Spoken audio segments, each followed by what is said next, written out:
নমস্কার বন্ধুরা, আজকে প্রত্যেক বছরের মতন এবছরও এসেছি পশ্চিম মেদিনীপুর কোলাঘাট থেকে শ্যামভাই এসেছি এই মায়ের সুন্দর মুহূর্তটা আপনাদের সাথে শেয়ার করার জন্য।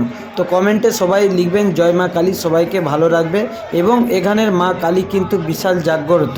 তো আজকে আপনাদেরকে দেখাচ্ছি আমাদের দাসপুরের এই কালী পুজো, বিশাল বিখ্যাত এবং ফেমাস। তো দেখুন বন্ধুরা আমরা চলে এসেছি একদম মাগুরা মায়ের কাছে।